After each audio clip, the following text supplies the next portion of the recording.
Alright, welcome to my first deck tech on this Naya modern deck that I kind of put together to run through on Moto and actually in paper as well, part of it in paper. Um, Here is the deck, so let's get started here. We'll start with the creature base. As you can see, it's pretty typical for Naya. Let me pause my movie here. I was watching A Very Brady Christmas. Don't judge me. Let's get to it. We have Birds of Paradise right here. Great one drop, obviously, making mana, fixing our mana, and powering out the 3-drops that we have. I'd rather have Noble Hierarch for the Exalted, but this is totally fine and much cheaper. We have one of the namesakes of the deck, which is Wild Nakatl. I was super happy when this card got banned, but unfortunately it has not done much since, or anything since. So I'm hoping someone picks it up and this card can see some play again. So it's definitely a strong card. Our 2-drop is Scavenging Ooze. As you can see, it is not Tarmogoyf for a few reasons. One, he is way too expensive on Moto. He's way too expensive in paper as well, but I already have a set. I don't use him in paper. I just don't feel like he's as good anymore. He's a vanilla X, whatever, 3-4 maybe most times, 4-5 possibly. But Ooze is just versatile. Ooze can be life gain. Ooze can be a threat. Ooze can be graveyard hate. And I'd rather have the Ooze. So that's what I have. In paper, I have 2 Ooze and 2 Voice of Resurgence, which is also pretty sweet and too expensive on Moto. But on here, I just have 3 Oozes. We have Closali Pride Mage. Has the Exalted trigger, which is what I want. Another cat. Just a great threat, great blocker, and being able to eliminate both artifacts and enchantments main board is pretty sweet. Let's get to our 3-drops here. We mentioned having 3-drops that were good for Bird. Here's Knight of the Reliquary, a strong 3-drop. Gets pretty big, 5/5, 6/6, 7/7. Powered out turn 2, much better. And I have a small land package in the deck for him. We also have Loxodon Smiter, 3 for 4/4. Tough. Can be tossed out if they wrench behind you or Liliana. Not as prevalent now, Black Scene and Downtick, which led me to replace him with Brimaz in my paper version.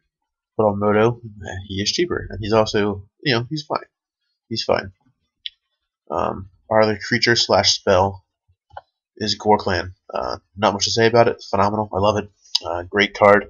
I used to use Colossal Might before this, which is the I think it's from Alara Reborn. It was a red and a green. Give the creature +4/+2 and trample. So this kind of outclasses that, but it's only during your attack phase, obviously. Our other spells are Donry, which I think is phenomenal. He is just strong. He's basically drawing you a card. He's removal because your guys are huge and kills off little dudes. And his emblem is phenomenal. And when you get his emblem, it's pretty much game over. Unless they can answer every single one of your creatures, because every single one of your creatures becomes a threat. Our removal package then is Lightning Helix with the cat artwork, so it fits the theme a bit. Path Exile with the cat artwork, because that's all they have. Well, they have the Rebecca Gwei ones. Rebecca Gwei. I like this artwork a lot better. And then Lightning Bolt. Plain and simple. That is the main deck. Our special lands are Kessig Wolf Run, which helps make your fat guys, do some damage instead of getting chomped off.